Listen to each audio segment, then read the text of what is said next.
entrando no ar. Debate 93.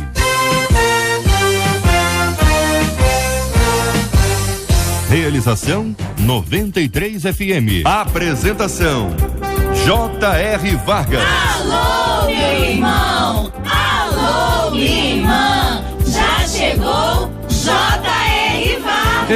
Estamos de volta, começando aqui mais uma super edição do nosso Debate 93 de hoje, nessa terça, 4 de outubro. Fale com o Debate 93. 2461-0093. E-mail debate@radio93.com.br. Facebook Rádio 93 FM. Site www.radio93.com.br. Fale com a 93 pelo WhatsApp 96803-8319.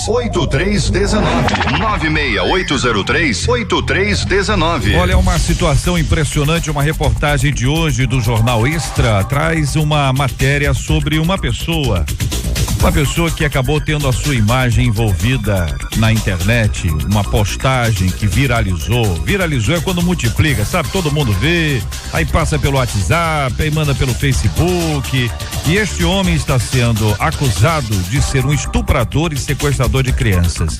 E ele alega inocência, ele inclusive fez um boletim de ocorrência registrando isso, a matéria dá conta disso. A gente vai discutir esse assunto, afinal de contas, você conhece alguém? Você já repassou um vídeo, sabe, ou uma foto de alguém que estava sendo acusado de alguma coisa e você nem sabe ou nem sabia se aquilo era ou é verdade?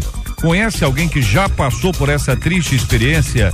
O que diz a Bíblia sobre julgar o próximo? Quero ouvir a sua opinião e sua participação no nosso Debate 93 de hoje. E aqui uma brasileirinha de 16 anos quer largar sua vida em São Paulo, a vida aqui no Brasil, uma vida de certa forma tranquila para cuidar dos refugiados na Europa. É uma menina que tem o coração voltado exatamente para esse ponto. A gente vai lembrando aqui sobre esse assunto, pensando, por exemplo, no texto em que Jesus Cristo fala que nós devemos fazer isso pelos pequeninos. Quem não faz, como é que vive o seu cristianismo? E isso de alguma forma traz um impacto para a sua vida. Vale a pena pensar nas pessoas que estão mais próximas de você e que poderiam ser abençoadas através da sua prática de vida. E aqui uma outra história interessante, hein? Olha só, mãe, escuta essa história aqui, mãezinha. O menino, né, o filho, reclamava o tempo inteiro: mãe, eu não lavo louça, quem lava louça é mulher, homem não lava louça. O menino reclamava isso o tempo inteiro. Ele dizia: lavar louça é coisa de mulher e que homem não tem obrigação de fazer serviços domésticos. Mãezinha, se você ouvisse isso do seu filho, o que você faria, hein? Qual seria a sua atitude? Daqui a pouquinho eu vou te contar a atitude que esta mãe tomou e que nós vamos estar discutindo hoje aqui também no nosso Debate 93. Ouvinte contando: perdi a minha mãe quando tinha 5 anos. Eu era uma criança feliz e coberta de amor e carinho dos meus pais. Bom, meu pai casou novamente com uma pessoa que já tinha filhos, e aí a minha vida mudou completamente, JR. Eu apanhei, eu fui humilhada, amaldiçoada, morei com várias pessoas, cheguei a tentar me matar até que o Senhor me alcançou. Alguns anos eu vivo abençoada debaixo da graça e da misericórdia do Senhor. Já meu pai e sua nova família parece que estão colhendo todo o mal que fizeram. Será que tenho que ter misericórdia deles?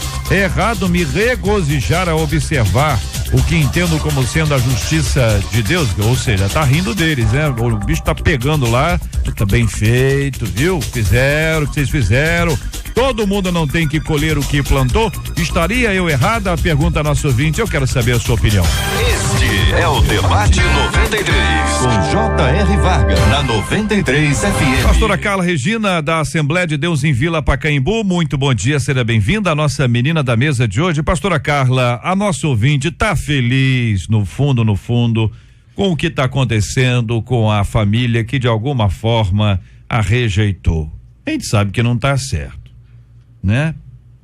Desse jeito mesmo. Né? Agora, bom dia. Como é que faz? Bom dia, JR, bom dia aos nossos queridos ouvintes, assim como os debatedores aqui da mesa.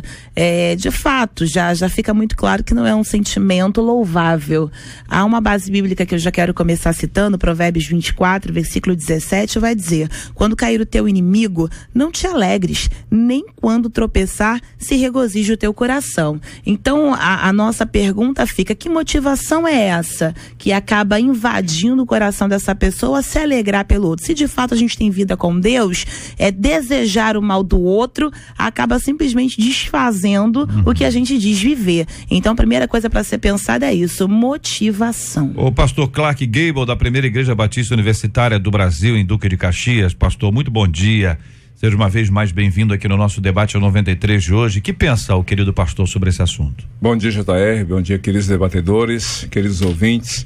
Esse é um tema realmente muito interessante, porque envolve aqui uma série de questões como família, relacionamento.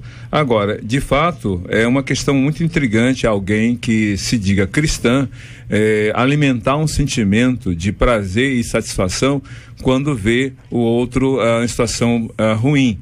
Ainda mais quando ela aqui colocou no e-mail que é o pai dela. Então isso é muito estranho, né? Até porque se hoje ela se vê abençoada, se ela se vê uma mulher realizada, que superou todos os dramas da vida, então ela deve ser grata a Deus.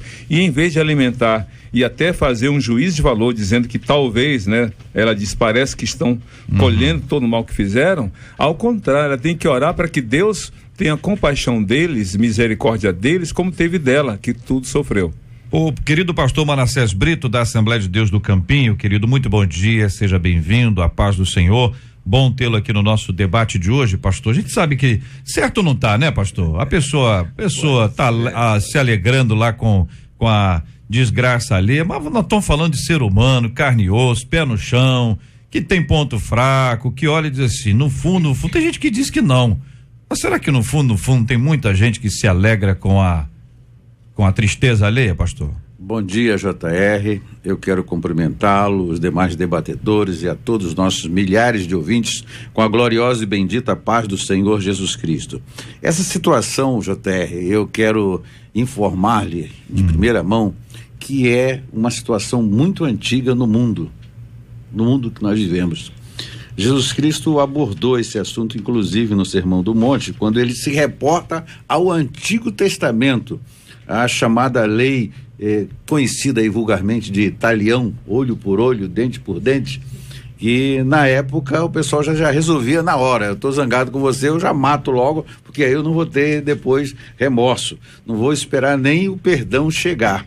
Mas na realidade que nós vivemos hoje, as coisas mudaram um pouco, e principalmente falando em termos de cristãos, como nós somos, nós nos magoamos na igreja, nós nos magoamos na família, e felizmente a grande maioria não sai por aí matando aquele com quem está magoado. Ele vai buscar o perdão. Alguns buscam o perdão, mas não conseguem perdoar, JR. Eu já tive a oportunidade de entrevistar um crente, um cristão, que falou, olha, porque o pastor falou, eu li a Bíblia, me mostrou, me provou, eu resolvi delegar o perdão, mas eu não perdoei. Lá no fundo do coração, tá lá o negócio preso lá dentro. Falei, então alguma coisa está errada, irmão. Não está completo ainda, com Cristo. Não está resolvido o problema. Eu fingi que perdoei. Então, você que está nos ouvindo agora, como é que estão as coisas? Você tem perdoado ou você finge que perdoa? Tem gente até que diz que perdoa fácil, não é, querido pastor Lamartine Pozella, presente hoje aqui no nosso debate 93 de hoje, ele que é presidente da Igreja Batista Palavra Viva em São Paulo, tá desde São Paulo aqui conosco. Muito obrigado pela presença, pastor. Existem pessoas que de fato dizem que perdoam com facilidade, né? E não estou aqui questionando isso, mas pode ser que alguém não esteja realmente compreendendo a profundidade do que seja perdoar alguém, pastor. Bom dia. Bom dia, JR, também os companheiros aqui de debate e essa massa de pessoas que nos ouvem. Esse é um tema extraordinário. Eu queria dividi-lo em duas partes. Em primeiro lugar, eu quero dizer que é absolutamente compreensível alguém que tenha sido ferido nesse nível ter dor. Ninguém perdoa facilmente quando foi profundamente ferido. A dor é uma evidência de que a pessoa não foi sarada ainda. Então, a primeira parte, sem olhar para o lado teológico, é óbvio que todos nós aqui concordamos que o perdão, ele é fundamental, na medida que quem foi muito perdoado também aprende a perdoar. Mas essa jovem, ela foi rejeitada, ela foi ferida. Ela, além da perda da sua mãe, ela teve que lidar, ao longo de toda a sua história, com rejeição, sendo comparada com os outros filhos e sendo muitas vezes repudiada. Então é natural que a alma dela, por conta das suas feridas, tenha de fato aquela vontade de que a justiça se faça. Eu não vejo aqui que ela esteja alegre, querendo que o pai dela, a família dela se ferre, desculpe o termo. Eu vejo aqui ela expressando efetivamente a sua dor. Mas o que eu diria a ela, se ela estiver me ouvindo, que quando nós perdoamos, nós na verdade estamos nos libertando. Então o perdão, em primeiro lugar, ele é para que nós sejamos libertos. E não há facilidade de perdão a não ser que você seja curado. Então, certamente tem que tratar do assunto e, biblicamente falando, a Bíblia diz assim em Efésios: irai-vos e não pequeis. Não se ponha o sol sobre a vossa ira, nem deis lugar ao diabo. Esta palavra lugar aqui no original grego é topos, de topografia, é lugar físico. Quanto mais alguém se entrega ao sentimento de amargura, de ressentimento, vai se tornando preso nesse sentimento e não é liberto. Então, a minha sugestão para ela: perdoe para que, em primeiro lugar, você seja livre. Em segundo lugar, para que você perante Deus esteja limpa, para efetivamente ter um relacionamento que traz perdão e libertação. Pastora Carla, aqui uma de nossas ouvintes aqui diz que tem gente que se alegra sim, inclusive isso tem sido incentivado em muitos louvores. Tá chamando aqui de doutrina da vingança. Eu não conheço nenhuma música que estimula isso. Existe? Eu só vou declamar, eu vou declamar, não vou cantar, né? Mas há quem diga que quem te viu passar na prova e não te ajudou, quando você estiver na bênção vai se arrepender. Entendeu? O negócio fica estreito. Não é uma crítica propriamente dita, mas, na verdade, quem tem vida com Deus claro que tudo tem um contexto, então eu não quero levar aqui uma crítica fora de contexto, mas em se tratando do hino, muita pessoa acaba fazendo essa crítica, mas não refletindo na palavra para ter uma vivência independente do que vem ouvir.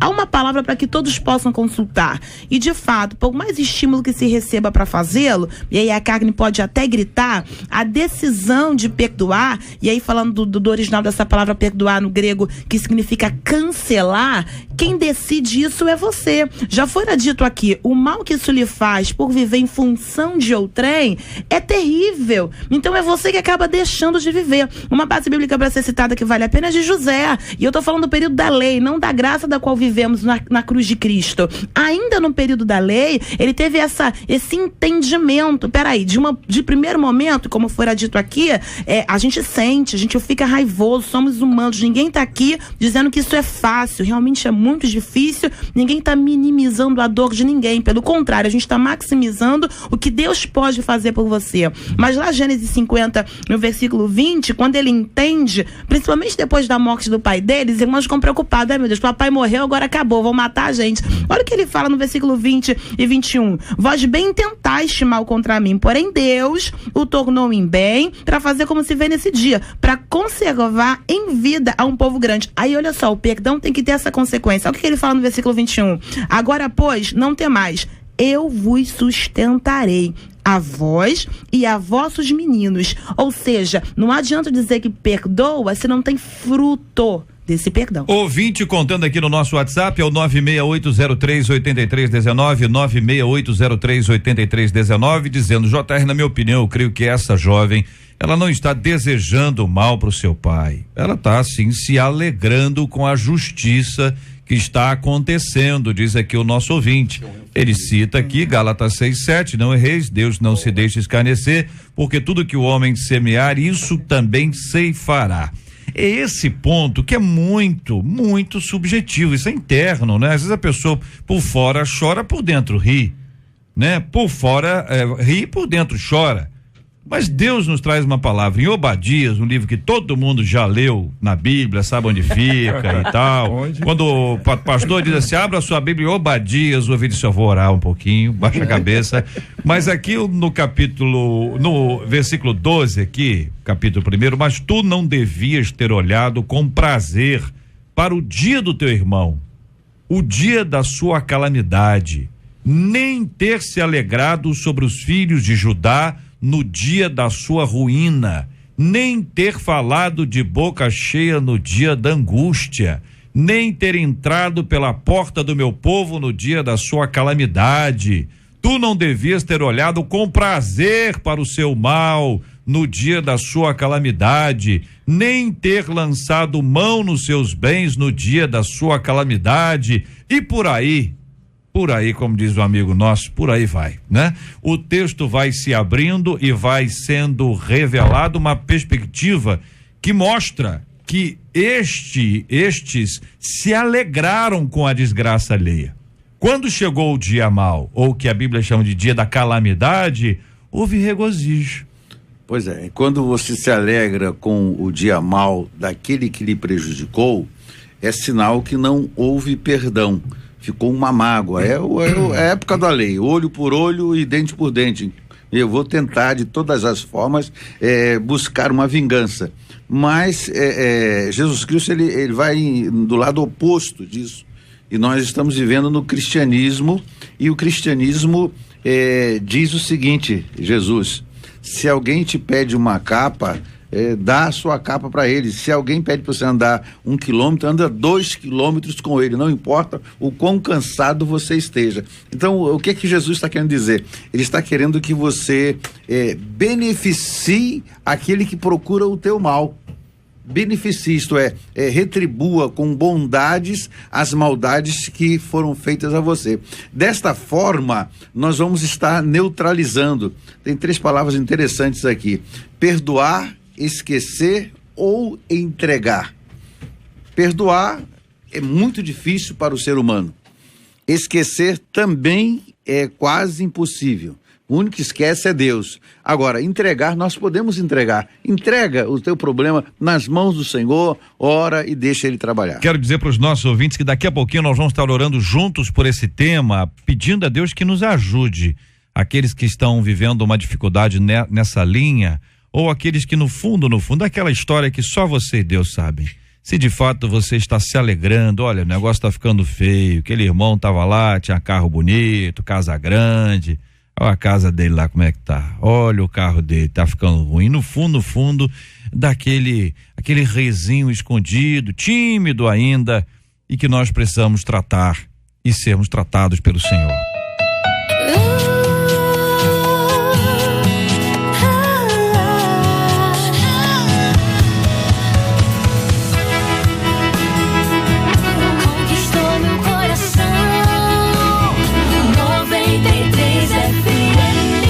Minha gente, escuta só, no Rio, segundo reportagem do Extra, um homem de 39 anos está desesperado com a postagem, a viralização, que é a multiplicação, de uma foto dele, na qual ele é acusado de ser estuprador e sequestrador de crianças. Disse ele: estão acabando com a minha vida, não sei quem inventou essa mentira, mas minha família toda está ameaçada por causa de uma calúnia. Assustado com a repercussão, ele registrou uma queixa na Delegacia de Repressão aos Crimes de Informática no último dia 22. As mensagens, no entanto, continuaram a ser compartilhadas, então ele decidiu publicar um vídeo na internet para implorar que não repassem o boato. Na gravação, ele aparece reunido com toda a família e exibe o registro de ocorrência feito na polícia. As imagens foram gravadas na sexta-feira e ontem à tarde já tinham sido assistidas por mais de 1 milhão de internautas. Você, ouvinte, já repassou um vídeo ou foto de alguém acusado de alguma coisa sem saber se é verdade? Conhece alguém que já passou por essa triste experiência? O que diz a Bíblia sobre julgar o próximo? Que, na verdade, aqui não é nem julgar, aqui já é condenar, Mas vamos lá. Antes do julgar, eu queria lembrar que, acho que 1 ano atrás, mais ou menos, uma mulher em São Paulo passou por uma situação semelhante e foi linchada na rua. Depois foi tudo descoberto que ela não era causadora, não era sequestradora, não era nada, né?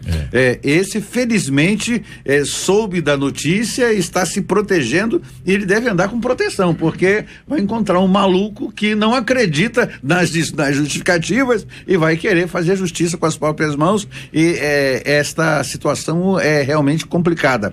A calúnia, ela, além de manchar o nome da pessoa, ela pode levar o caluniado a uma desgraça, né? A perder a vida, como foi o caso da mulher passada. É algo que tem que ser visto com muito cuidado.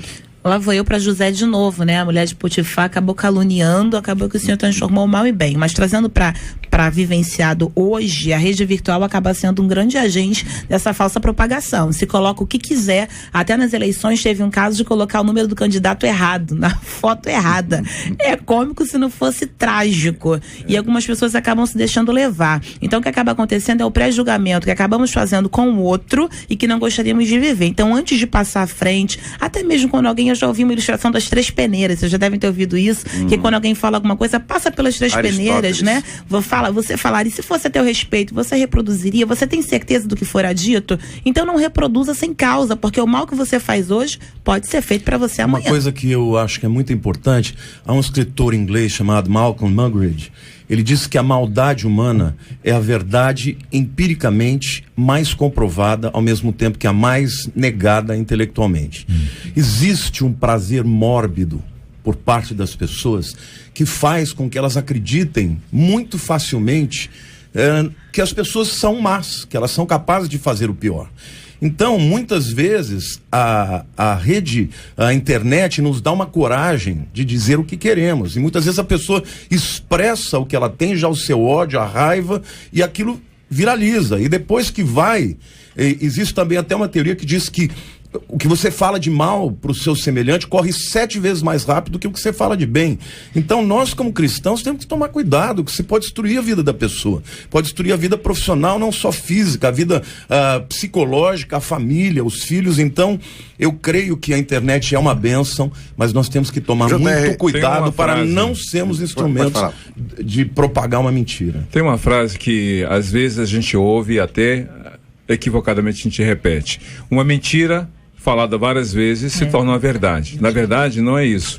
Eu creio que uma mentira falada várias vezes e repetidas várias vezes se torna uma mentira mais conhecida e acreditada. Então, antes do advento das mídias, das redes sociais, era a imprensa que cometia esses equívocos. Infelizmente, a gente tem histórico disso, né? Em São Paulo, aquela escola infantil é um dos exemplos clássicos. Porém, através das redes sociais, isso tem aumentado, de modo que, pelas redes sociais, nós nos tornamos não apenas observadores, mas as pessoas se tornam julgadoras e acabam condenando, de modo que a reputação, que a vida da pessoa é colocada em risco. Em Mateus capítulo 7, Cristo falou o seguinte: não julguem para que vocês não sejam julgados. Então, antes de você emitir uma opinião sobre aquela imagem, sobre aquela fala, é preciso que você pondere para que você não faça parte de um movimento que vai destruir uma vida ou uma família. Pastor J.R., um fato real, recente. Eu cheguei aqui no estúdio e os pastores já estavam. Né? Eu, há cerca de 2 meses, fui pregar numa igreja, era um encontro de pastores. E fui a primeira vez ali, né? E o pastor daquela igreja, no meu entendimento ainda hoje, é Martini Pozzella, né? Lamartine Pozzella. Aí me apresentaram o pastor aqui, Lamartine Pozzella. Eu olhei para ele e falei: poxa, pastor, eles são claros assim na mesa. O senhor engordou, tá algum problema? Quase que eu perguntei se ele estava doente, é alguma coisa. Mas depois do susto, eu liguei, fiz várias ligações e tal. Ele provou para mim que é o Lamartine Pozzella. Ele provou mesmo, que não é o que o senhor tinha pensado que ele é. Aí eu fui confirmar, o outro não é Lamartine Pozzella. E aquela outra parte que o senhor falou da frase, como é que fica essa segunda parte da frase? O que acontece, né? Quando você tem a internet na velocidade que ela existe hoje e você recebe uma informação que é repassada por alguém que você confia, a tendência é você repassar aquilo ali. Este rapaz tem 39 anos. O vídeo que ele apresenta o vídeo ao lado da sua família. Juntamente com isso, ele apresenta o boletim. Ele apresenta, olha aqui, ó, fiz aqui o boletim de ocorrência e tal. A vida de uma pessoa, quer dizer, ele, como o senhor mesmo disse, pastor, ele corre risco de vida. Alguém pode achar alguma coisa e resolver dessa forma. Ele talvez seja mais um exemplo, e aqui no Rio para nós agora é um exemplo forte de alguém que está sendo acusado de alguma coisa que ele alega não ter feito. Se ele está alegando, ele foi à polícia, você imagina, em geral um cara não iria à polícia, não estou trazendo nenhuma palavra prematura, né, aqui sobre esse assunto, mas em geral poderia ser preso, não é isso? Em geral o camarada corre. Quantas vezes você já ouviu história de pessoas que foram à delegacia prestar esclarecimento ou denunciar alguma coisa e acabaram ficando lá? Não é isso? Eu conheço várias histórias. O camarada vai visitar o amigo é solto e ele fica preso. Você imagina que coisa. Trágico. Entendeu? E o amigo que estava preso agora está solto, que ia ser visitado pelo amigo solto que agora está preso, não vai visitar o amigo preso que estava solto, entendeu? Se é que você me entende, Ô, não é isso? O problema todo é que muitas pessoas acabam julgando, e nesse caso, embora não tivesse nenhum nada comprobatório acerca dele, às vezes até tem alguns indícios. Por exemplo, eu volto e insisto com José, por causa da capa na mão da mulher de Potifar, muitos crentes hoje condenariam José. Muitos crentes. Então, tem até ouvi uma mensagem assim. O pastor falando, eles começaram o ato, ele se arrependeu. Foi até eu ouvi sobre isso acerca de um. O pastor disse que José se arrependeu no meio do ato. Não, terrível, eu ouvi. Tem que estar explícita, né? Só um minutinho, vamos esclarecer, para não ter dúvida. Quer dizer, ainda que alguém tenha dito isso, né, pastor Manassés? Ainda que alguém tenha dito isso, não existe nenhuma possibilidade dessa interpretação, a não ser uma fantasia humana. Ao contrário, só tem duas figuras na Bíblia que são vistas como irrepreensíveis: José e Daniel. Claro, a parte de Jesus Cristo. Certamente ele não praticou nada e inclusive argumentou com ela, dizendo: como eu poderia pecar contra o meu Deus e contra o meu Senhor que tem me provido de todas as coisas. E o mais bonito é que sendo irrepreensível, imagina, eles foram caluniados, então como é que outras pessoas não sofreriam? Fora dito acerca de um pastor que foi caluniado acerca de adultério, e a mulher que o acusava falou de detalhes que ele tinha na sua característica íntima, e ela falou, ele tem um sinal assim, assim em tal lugar. A mulher acreditou, eles se separaram, isso é um fato verídico, eu vi esse testemunho, e depois de passado ano ele se separou, foi exonerado do cargo, foi destituído, tudo mais, passaram-se anos e anos. Aquela mulher, ela teve uma enfermidade, quando ela ia morrer, chamou os pastores e disseram: vocês fizeram uma injustiça, eu menti quando disse que ele pecou comigo. Tá bom, a senhora pode ter mentido, ficar desesperado, mas e o detalhe que você sabia sobre a parte íntima dele? Sabe o que ela disse? Que tinha uma amiga que era enfermeira, onde ele se internou para fazer um exame, e a amiga enfermeira contou para ela sobre esse detalhe. E isso é terrível, porque aí foram lá o conselho de pastores, atrás do pastor que já estava lá isolado, pedir perdão. Ele falou: vem cá, vocês podem até me perdoar. Queriam colocá-lo de volta ao conselho de pastores, mas é minha família que eu perdi. E o prestígio. Quer dizer, só Deus. E às vezes teve gente falando, como foi o tema anterior, justiça divina para ele, tem que morrer, tem que sofrer. Querido, você que me ouve, querida, ninguém sabe todos os detalhes do fato, só há um que sabe, esse é Deus. Cuidado para você não estar julgando alguém baseado em fatos que o teu olho vê, mas que a tua mente não vai conseguir discernir. Vale isso, inclusive, para quem não usa, não tá no WhatsApp nem tá no Face, mas tá na igreja, tá na vizinhança. Alguém que chega e diz: aquela ali, tá vendo aquela ali? Aquela ali, sabe aquele outro lá? Eu sei, aquela ali e aquele outro. Não, só fala isso, entendeu? Não precisa de mais nada, né? E tem gente que faz isso infelizmente, dentro de algumas comunidades religiosas. Que são uma realidade que deveriam ser de restauração e recuperação, e acaba criando. Tem um texto lá de Mateus capítulo 24, versículo 12, Cristo fala o seguinte: e pelo aumento da iniquidade o amor de muitos se esfriará. Então a gente vê hoje uma sociedade que não tem, que tem a celeridade das informações, mas também tem a precipitação das ações. Hoje, nas redes sociais, é comum a gente ver, infelizmente, as pessoas não têm mais sensibilidade nem pudor, expõem quadros e imagens de atitudes de vingança e justiça pelas próprias mãos, onde nem sequer entra o julgamento, entra o processo legal, e esse é um grande perigo. Depois que o dano é feito, depois que a morte acontece, como vai recuperar a vida ou a reputação de alguém que já foi? Então é importante parar e avaliar para não cometer, não sujar suas mãos e nem se expor para fazer parte de uma autoridade pastoral. Uma vez o nome manchado, né, é uma experiência que nós temos tido no Brasil. Alguns pastores, infelizmente, caíram da graça, cometeram erros, retornaram, mas nunca mais a igreja os vê da mesma maneira. Vocês dois, um tem uma mancha, de qual dos dois você vai receber oração? Não, vou receber desse aqui que não tem mancha. Aquele lá se consertou tudo, mas tem uma... Não, e a própria palavra de Deus diz que você não deve aceitar qualquer acusação contra um presbítero, um pastor, que não tenha 2 ou 3 testemunhas. Exatamente. Quer dizer, a internet, o WhatsApp, o Facebook, o Instagram, todos esses instrumentos, eles assumem uma aura de verdade que a pessoa leu lá, ela já acha que é verdade.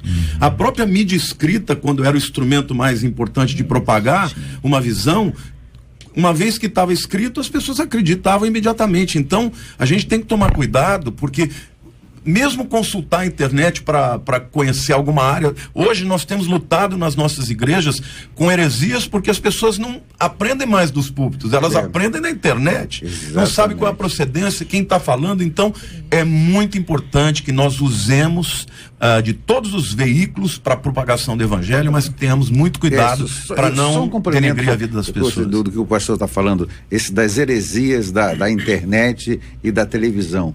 Eu creio que, em função da minha idade, já estou com 67 anos, eu não vi dentro da igreja brasileira, né, onde eu convivo, tantas heresias propagadas entre os irmãos e eles crendo naquilo. Eu falei, mas como é que você está crendo nisso? Não, eu vi a pastora ou o pastor pregando na televisão durante horas, mostrando os textos na Bíblia. Isto é realmente real. Eu falei, mas não pode, isso não tem como se coadunar com toda a palavra de Deus. E um detalhe importante sobre esse assunto é que a pessoa que crê que é isso, amanhã ele crê que não é isso. Alguém diz, é isso, ele crê, é isso, claro que é isso, é lógico que é isso. Aí alguém prega e diz que não é isso. Não é isso. É levado, não tem fundamento. Aí no outro dia, talvez seja isso. A Bíblia fala, JR, queridos debatedores, sobre vento de doutrina. A pessoa não tem raiz, a pessoa não se aprofunda em sua vida com Deus. A pessoa não busca se alimentar adequadamente. Agora, é fato uma coisa, a internet veio para ficar, isso é fato. As mídias sociais estão aí, os acessos às informações não podem ser desconsiderados. Agora, como tirar proveito disso? Eu acho que o aprendizado nosso aqui, o nosso desafio é usar a internet em favor da obra do evangelho, e essa é a orientação que a gente deve ter nas igrejas. Ouvinte, lembrando o texto de Tiago 1:26, se alguém cuida ser religioso e não refreia a sua língua, engana o seu coração e sua religião é vã. Ela tá ligada com a gente, de JR, a minha filha passou por uma situação parecida com essa, olha, sendo que foi levantada a calúnia, dizendo que ela era prostituta, a ponto dela ser seguida, e homens perguntaram se ela fazia programa. Você imagina bem o que é uma pessoa decente, honesta, ser confundida com alguém que faz programa, e a mãe, entendeu? Às vezes tem um noivo, namorado, às vezes até um esposo, entendeu? O relacionamento vai para o espaço por causa de um boato. Esse é um negócio complicado, minha gente. Agora tem gente que pensa que é verdade porque o homem não é capaz de acusar simplesmente por maldade. E ao contrário, nós temos que acreditar na maldade humana. Os homens são capazes de fazer simplesmente porque não gosta do outro, ele lança uma calúnia. É incrível quando, até eu como pastor de tantos anos aconselhando, eu fico pasmo quando eu descubro no coração de uma pessoa uma maldade a esse ponto, mas as pessoas são capazes de fazer. 11h37, essa, minha gente, é a 93 FM.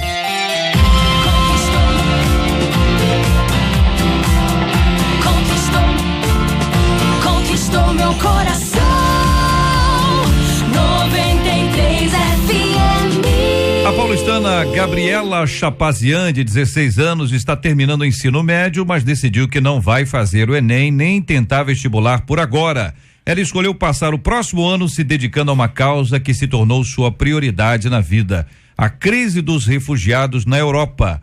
Gabriela já viajou 2 vezes para ser voluntária na Grécia, ajudando migrantes da Síria, do Afeganistão e de muitos outros lugares que chegam de barco às ilhas do país, que é ali exatamente a porta de entrada para a Europa, né?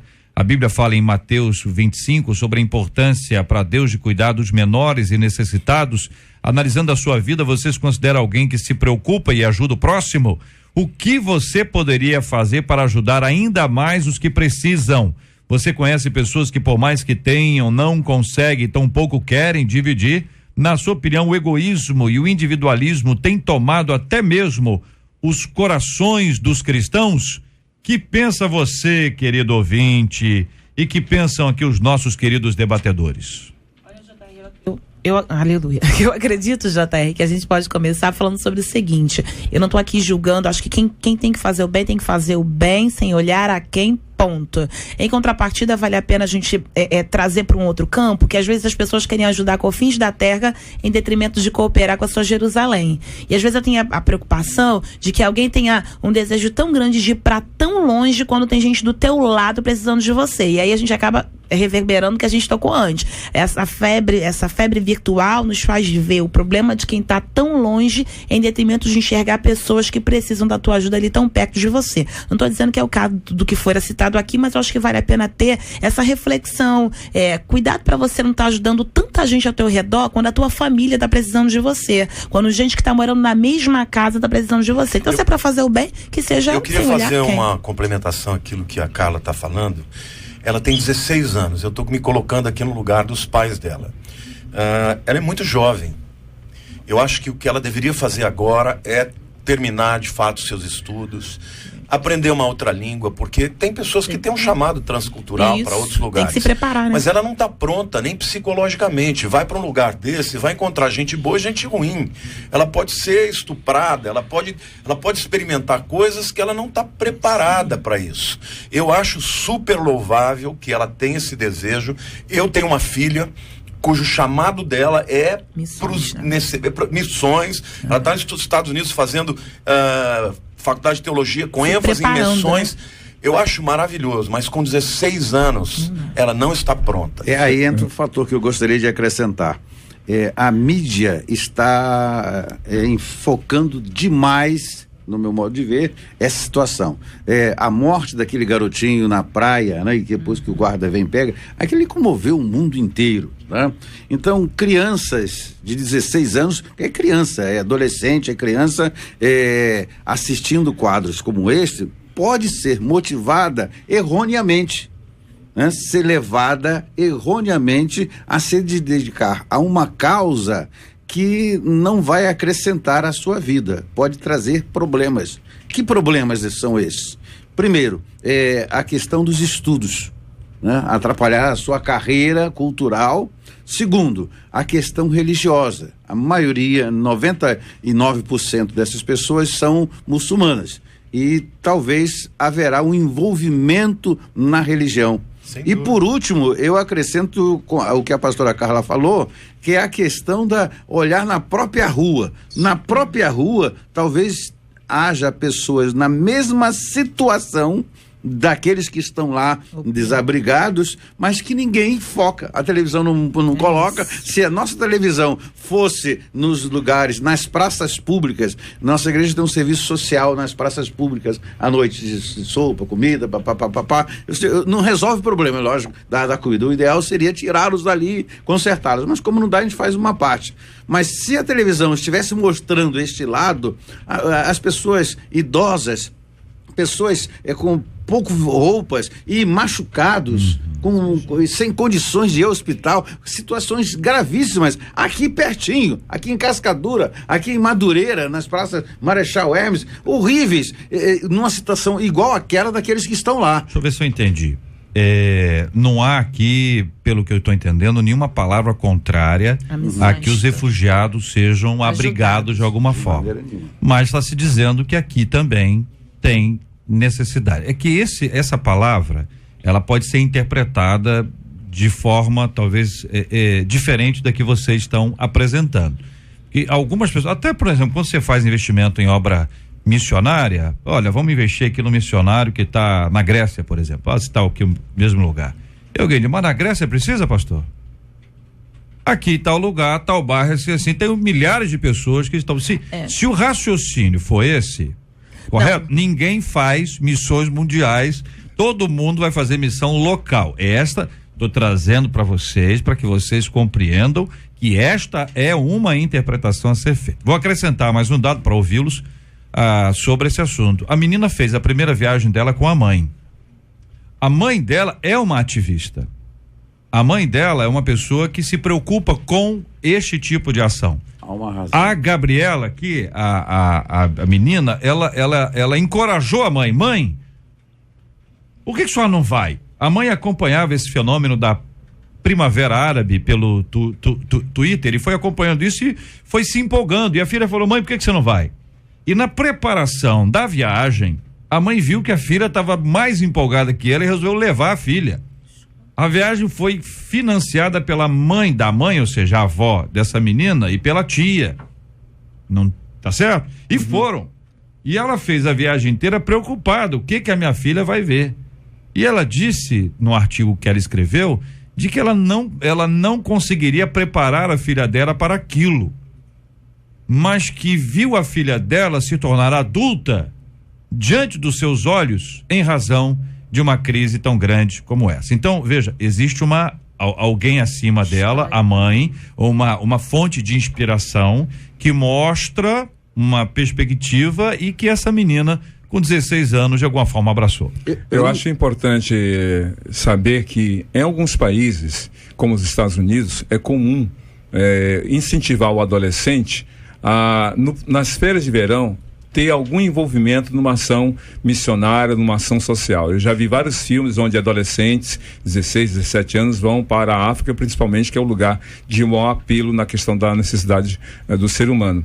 Então, dedica uma parte de suas férias para esse tipo de ação. Mas eu acho que com supervisão. Exato, existe uma equipe, uma estrutura. Eu acho importante isso até para um fortalecimento de um chamado ministerial. Agora, abrir mão de possibilidade de formação acadêmica, como é o caso dessa garota de 16 anos, dedicar-se de corpo e alma a uma atividade que tem uma série de complicações, é importante, primeiro, a questão do aconselhamento, de saber, de investigar, porque ela vai abrir mão de muita coisa na vida dela para uma atividade que é importante. Os refugiados, meus queridos, hoje, quem acompanha a história dos refugiados pelo mundo afora, é de dor, de sofrimento, é um problema social universal, digamos assim.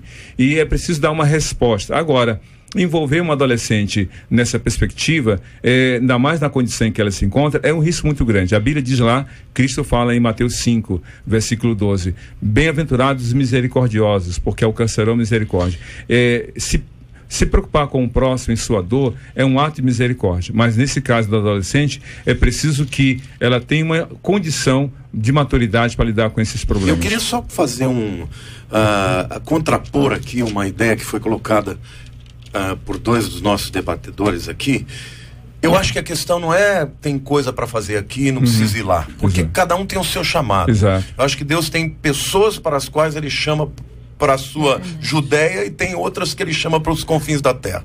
Então eu acho super saudável. Para mim a questão é do timing, é o tempo. Eu acho que ela não está preparada nem psicologicamente e nem do ponto de vista do seu conhecimento intelectual. Ela precisa aprender uma língua.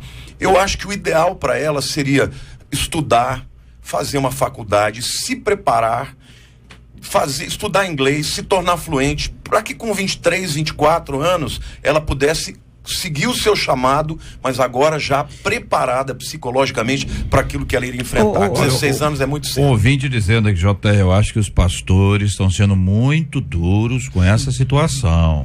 Eu acredito, JR, que a gente está aqui reforçando, tem a ver com a idade. Eu reforço a ideia de Jerusalém confins da terra, baseado numa passagem bíblica, Lucas 24:49, por exemplo. A palavra vai ser dita assim: eis que vos envio a promessa do meu Pai, ficai em Jerusalém até que do alto sejais revestido de poder. O que ele quer dizer com isso? Há uma preparação antes de você ir para Confins da Terra. Então Jerusalém é campo de treinamento para o que você vai enfrentar em Judéia, Samaria ou Confins da Terra. Ninguém disse que você está restringido ao campo de Jerusalém, mas não adianta ir para Confins da Terra com menos habilidade do que você poderia ir para ser uma ajuda melhor. Então o que a gente está tratando aqui é com relação à idade que ela tem, a falta de preparo. Até quem tem estrutura e formação, chegar lá muitas das vezes não tem estrutura para lidar. Pastor José, então, ninguém disse para não ir. Ninguém disse isso. Deixa eu colocar, eu estou aguardando calmamente os colegas. Eu quero dizer o seguinte: eu e acredito que os colegas aqui não somos contra a causa desses refugiados, de cuidar deles. Mais contra do que todos são os países que os trancam, os rejeitam, colocam em campo de concentração. Os que estão sendo recebidos, inclusive no Brasil, estão sendo encaminhados para alguma coisa. E isso deve acontecer. Agora, o que nós precisamos olhar com muito cuidado, um exemplo desta menina de 16 anos, pode contagiar, inclusive filhos nossos e netos nossos, de uma forma errada, para estarem erradamente indo para este campo. O fato de se preparar, ele é fundamental, que deve ficar cuidado aqui. Todos têm que ser cuidados, lá, aqui, em algum lugar. Nós temos que chegar a esse ponto. Eu concordando aí com o pastor Super-Homem, o Carlos Gleiber, né? Eu estive há cerca de 20 anos atrás na América do Norte e fiquei estupefato. O pastor me levou, curiosidade, me levou numa rua onde jovens adolescentes engraxam sapatos. Aí eu sentei lá para engraxar sapato e veio uma menina, uma loura com cabelo lindo, bonito, e eu, com o meu péssimo inglês, consegui me comunicar com ela. Eu falei: mas por que você faz isso, minha filha? Ela falou: eu sou no estágio da escola, eu sou filha do senador fulano de tal, e nos estágios nós trabalhamos engraxando sapato, no outro estágio eu vou trabalhar numa lanchonete, servindo no balcão, e assim. Então veja só, que coisa interessante. E aí, quando você pode decidir, gente, né? Então, não só o caso dessa menina, você que está nos ouvindo agora, eu espero que um número imenso de pessoas também decida agora cuidar de refugiado, porque tem muitas outras situações que precisam de cuidado. Duas opiniões de ouvintes aqui no nosso WhatsApp. O ouvinte dizendo: às vezes tem gente na família que precisa de uma cesta básica, a pessoa tá fazendo algo por alguém do outro lado do mundo. Isso não tem lógica.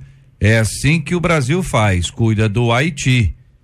Eu não sei onde é que as pessoas e não sabe, não se importa com as pessoas que estão aqui morrendo na fila do hospital.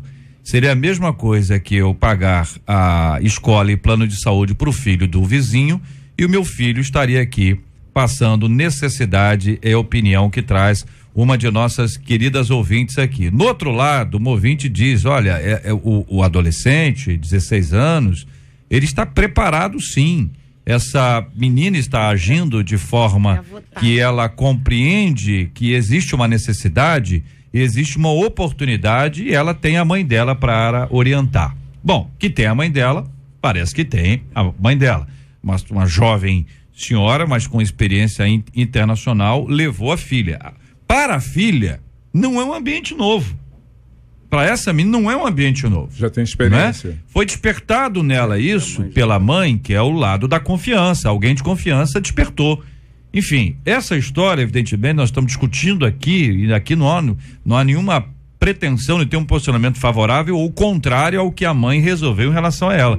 Está se analisando o processo como um todo, e também um aspecto fundamental, que é o da solidariedade. A importância que nós devemos dar e o nosso encorajamento. Então veja, de certa forma, uma menina de 16 anos, ela se torna notícia no Brasil e as pessoas vão discutindo isso aí. Enquanto eventualmente nós temos no nosso grupo de relacionamento uma série de adolescentes que nunca fez uma visita a um abrigo, nunca foi um orfanato, não sabe nem como é que funciona uma creche. Ir no hospital infantil visitar crianças é a maior dificuldade do mundo. E muitos pais impedem que seus filhos tenham essa experiência, e por conta disso eles acabam vivendo ilhados, né? Aprisionados, sem compreender exatamente essas questões que aí estão. Se temos, por um lado, a perspectiva de que é necessário ter cuidado, é necessário ter zelo, por outro lado também temos essa perspectiva, vamos encorajar, vamos dar oportunidade para que os nossos meninos e meninas amadureçam dentro da perspectiva bíblica. Exato. Né? Visitar os enfermos, cuidar das viúvas, cuidar dos órfãos e presidiários, que muitas vezes são esquecidos pela comunidade que aí está.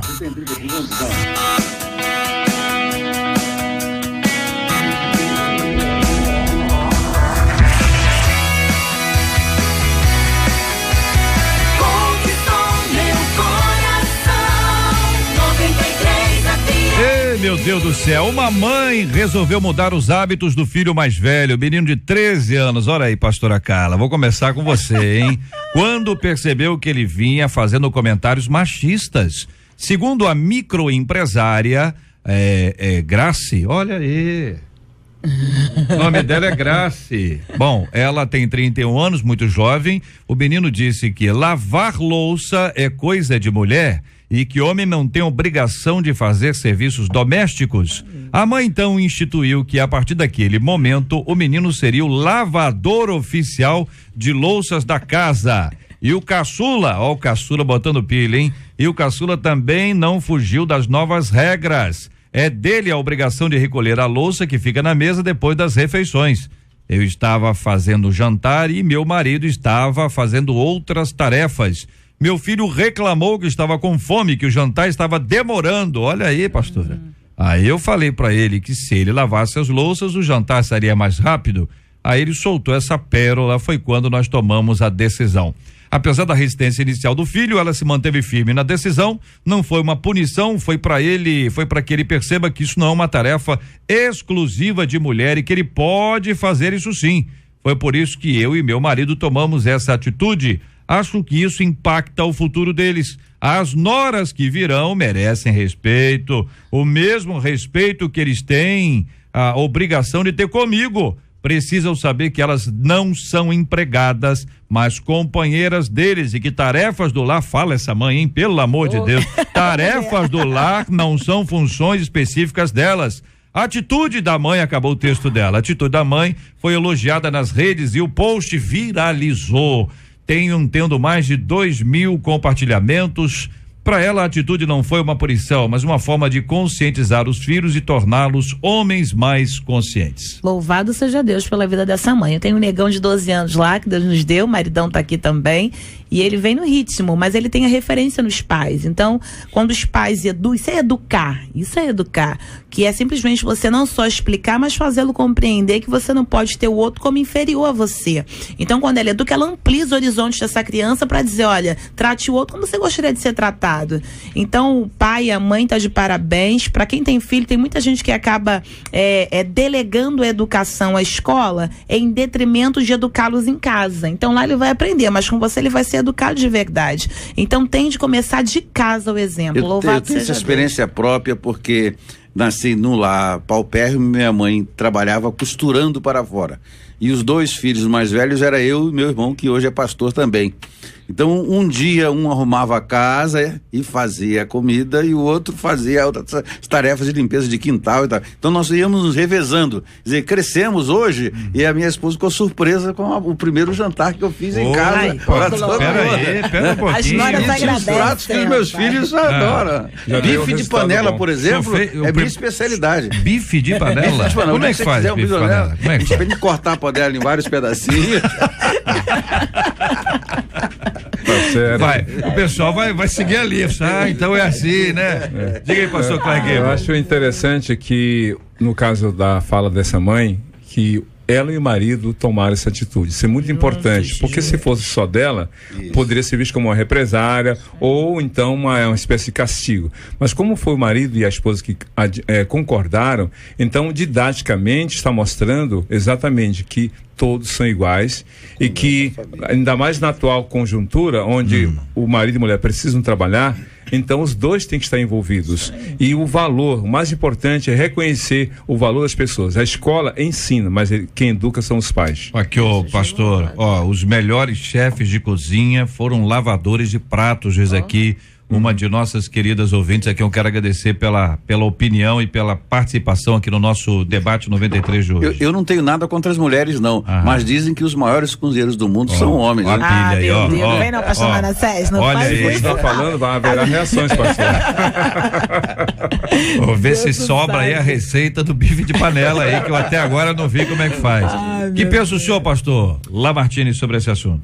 Eu parabenizo essa mãe e esse pai, porque é muito importante ensinar os filhos. Eu acho que o preconceito, tratar a mulher como se fosse, se ele não pode fazer, então quer dizer que esse é um tipo de trabalho que só a mulher pode fazer. Quer dizer, isso é relegar a mulher a uma posição subalterna. Eu tenho um netinho, meu único neto, eu tenho uma única filha também, que ele ama cozinhar. Ele tem duas paixões, música e cozinhar. Minha filha e meu genro compraram churrasqueira, compraram Investindo, né? panelinha, ele ama, e eu tenho certeza que ele vai ser um grande cozinheiro. E ele, quando está trabalhando lá com o pai e com a mãe, ele ajuda a lavar o carro, mas também ajuda a lavar os pratos. Então eu acho que isso é maravilhoso. Isso é o século XXI, nós estamos vivendo num tempo em que a mulher está sendo elevada à condição de protagonista juntamente com o homem, e eu parabenizo esses pais por essa grande atitude e vai ensinar os seus filhos. Quero colocar um adendo na palavra que ela falou, a pastora falou. Meu Deus, lá vem pastor. Não vamos feminilizar o menino, mas fazer tarefas domésticas não são tarefas femininas. Arrumar a cama não é tarefa feminina. Lavar louça e fazer comida não é tarefa feminina. Meu neto é muito machinho, viu? Ele é totalmente agora, masculino. Se junto com lavar prato, pai e mãe para cozinha. Pastor Pozé, mas agora nos Estados Unidos todo mundo vai para cozinha. Se junto e com lavar o prato, ele também brincar com boneca, aí a coisa vai ficar complicada. Não. Ele lava o carro com o pai. Ele gosta de fazer as coisas juntos, porque eles fazem em família. Isso é um conceito machista. Olha aqui um ouvinte dizendo: JR, eu tenho um filho que cozinha muito bem, já o outro não cozinha nem água. Eu não sei, eu tenho impressão, pastor Clark Gable, não tem essa habilidade, pastor Clark Gable? Olha, eu fiquei assim, eu senti o seu olhar quando os pastores estão falando aqui, falou sobre o neto, o pastor trouxe aqui uma receita aqui que não trouxe ainda sobre bife de panela. Mas olha só, tem um ditado muito interessante. Olha aí. A necessidade faz o sapo pular. Olha aí. Então, na hora da necessidade, você tem que aprender a fazer as coisas. E é bom aprender enquanto você tem alguém para te ensinar. Ouvinte dizendo: eu bato palmas para essa mãe, os maridos deitões de hoje, é porque eles não foram educados quando eles eram crianças. Esta mãe, diz outro ouvinte, tá certa. Em casa, meus filhos têm 26, 21 e desde os 7 anos já lavam louça, um lava, o outro enxágua, e eu sempre guardava do meu jeito. Olha aí, quem guarda é ela. Isso deve escorregar, o prato cai no chão, o copo quebra, o menino, o adolescente faz muito disso, né? Eu fiz muitas vezes, meu Deus do céu. Muito válido isso que essa mãe fez, pois eu cito meu exemplo, meu marido não sabe fazer nenhum tipo de comida, pois a mãe dele sempre fez. Hoje em dia, ele me fala que tarefas de casa são minhas responsabilidades, ele apenas ajuda. Então fica complicado, gente, pois atualmente a mulher tem que trabalhar fora, ainda tem que ficar com os afazeres de casa, e os homens têm que ajudar, mas entendeu? Tem que estar junto ali para poder cooperar de uma forma que possa ajudar a vida das nossas meninas, as esposas, as filhas que estão aí nos acompanhando. O nosso carinho, a nossa gratidão pela sua audiência especial aqui no nosso Debate 93 de hoje. Vamos à pesquisa 93. E aí, Marcela? Então, JR, sobre o primeiro tema, nós perguntamos se os nossos ouvintes aí sentem dificuldade de ter misericórdia de quem já os perseguiu. 83% deles confessaram que tem essa dificuldade. Muito obrigado aqui os nossos ouvintes, um abraço aqui pra Keila, tá acompanhando a gente aqui, ó, a turma do Facebook, Keila, Thaís, Ana Paula, Angélica, Cristiana, muito obrigado aqui a Ana Cláudia, muito obrigado a Ledina, o Marcos, Alexandro, toda essa turma aqui ligada aqui na na gente através também do Facebook. Muito obrigado pelo seu carinho, muito obrigado pela audiência. Um abraço especial para o povo querido que esteve conosco ontem no culto na Igreja Evangélica Missionária Maranata, na Tijuca. Nós tivemos uma noite muito especial, uma pregação muito abençoada na voz do pastor Marco Antônio Peixoto. Tivemos lá o carinho de receber o Ministério Avivar, o pastor querido Emerson Pinheiro e a cantora Gisele Nascimento. Que bênção, hein? Que festa, hein, Marcela? Maravilhosa, uma festa, um beijo para todo mundo que esteve lá com a gente. Muito obrigado, gente querida, pelo carinho, pela audiência, meu respeito a todos, um grande abraço a vocês que pediram que nós mandássemos abraços, então um forte abraço para todos, muito obrigado pelo seu carinho, pela sua audiência, por estarmos juntos aqui na 93 FM, a gratidão aqui ao pastor Clark Gueido, à pastora Carla Regina, ao pastor Manassés Brito, ao pastor Lamartine Pozella, e vamos orar juntos, minha gente, vamos orar, pedir à pastora Carla para orar aqui conosco, vamos apresentar esses temas diante de Deus em oração, vamos orar como temos orado todos os dias pela cura dos enfermos e pelo consolo aos corações enlutados. Vamos apresentar os nossos temas, a vida dos nossos ouvintes, a você está acompanhando a gente aí, vivendo aí debaixo de uma injustiça. Alguém falou que você fez o que você não fez. Alguém trouxe uma palavra sobre a sua vida, uma pessoa que te fez muito mal, hoje está passando por uma tribulação e no fundo tem uma alegriazinha, um risinho solto. E você precisa identificar e usar de misericórdia para com todos. Vamos pedir a Deus que também nos dê um coração sensível para sermos solidários com aqueles que tanto precisam e a quem nós precisamos estender as nossas mãos. Deus, entramos na tua presença em oração nesse momento. Clamamos ao Senhor porque cremos que o Senhor tem olho e vê, tem ouvido e ouve, tem boca e fala, e suas mãos não estão encolhidas que não possam nos abençoar. Senhor, oramos a Ti, entregando a cada tema desta manhã nas Tuas mãos.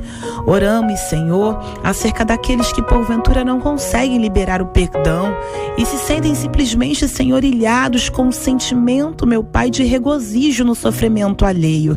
Ajuda os nossos irmãos que nos ouvem. Oramos também, Senhor, por aqueles que porventura têm sido injustiçados, caluniados, que, Senhor, pessoas que têm vivido situações tão difíceis, aonde difícil tem sido provar a sua inocência. Louvado seja o Senhor, porque sabe o Senhor quem são os inocentes. Oramos também por aqueles, Senhor, com o espírito voluntário, que querem ajudar. Direciona, Senhor, sê com os teus filhos, Pai, em nome de Jesus. Oramos, Senhor, por aqueles que porventura têm desenvolvido sentimentos equivocados, tais como machismo, preconceito, dentre outros. Ajuda, usa pessoas, como foi o caso dessa mãe, para instruí-los. Deus, nós oramos por aqueles que se encontram enlutados, aqueles que nos ouvem, tiveram perdas, tal qual foi a nossa nessa semana. Eu oro pela família do meu esposo, que perdeu a sua mãe. Deus, sê com aqueles que perderam alguém que amava tanto, Senhor, mas que precisam continuar. Oramos, Senhor, entregando enfermos e todos aqueles que mandaram mensagem, Senhor, aqui para a rádio com pedido de oração. Oramos porque cremos que o Senhor nos ouve e entregamos todas as coisas diante do teu altar. Oramos em nome de Jesus. Amém. Que Deus te abençoe. Você acabou de ouvir Debate 93.